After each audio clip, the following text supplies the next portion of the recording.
Assalamualaikum warahmatullahi wabarakatuh. Perkenalkan, saya Aristia dengan NIM 22040950233 kelas 22C jurusan Pendidikan Guru Pendidikan Anak Usia Dini Universitas Negeri Makassar. Adapun topik yang akan kita bahas pada video ini, yang pertama, bagaimana pentingnya suatu pendidikan. Yang kedua, apa saja faktor yang mempengaruhi kualitas pendidikan di Indonesia. Yang ketiga, apa saja permasalahan pendidikan di Indonesia. Dan yang keempat, yaitu solusi permasalahan pendidikan di Indonesia.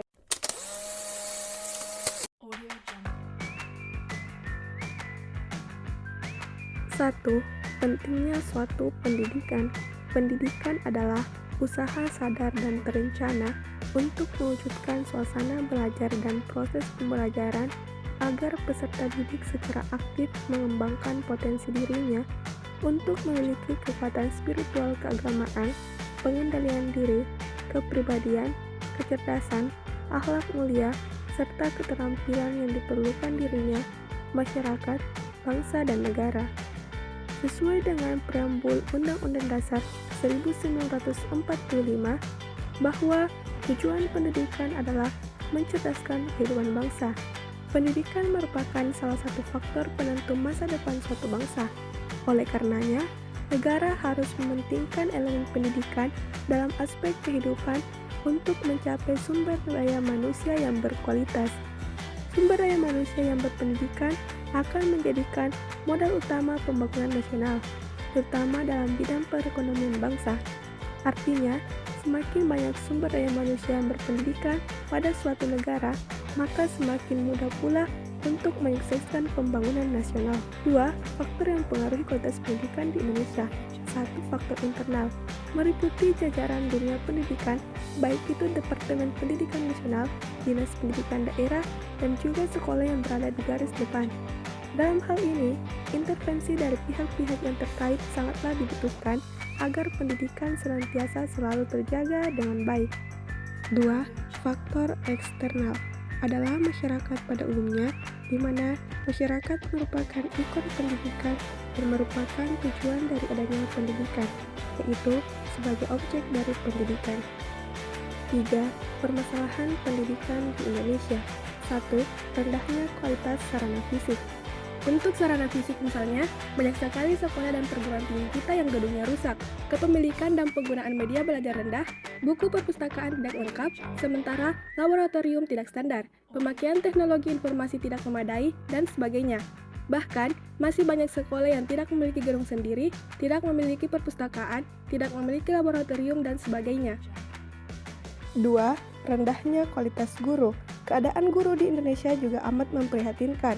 Kebanyakan guru belum memiliki profesionalisme yang memadai untuk menjalankan tugasnya sebagaimana disebut dalam pasal 39 Undang-Undang Nomor 20 Tahun 2003, yaitu merencanakan pembelajaran, melaksanakan pembelajaran, menilai hasil pembelajaran, melakukan pembimbingan, melakukan pelatihan, melakukan penelitian, dan melakukan pengabdian masyarakat.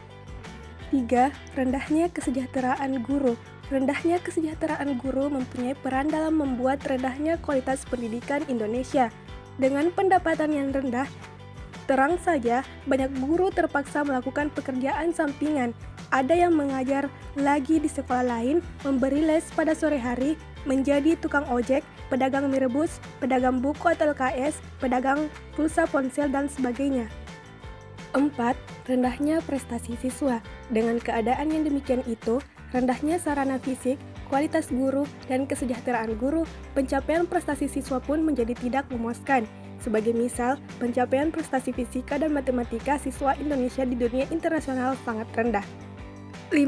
Kurangnya pemerataan kesempatan pendidikan. Kesempatan memperoleh pendidikan masih terbatas pada tingkat sekolah dasar. Sementara itu, layanan pendidikan usia dini masih sangat terbatas.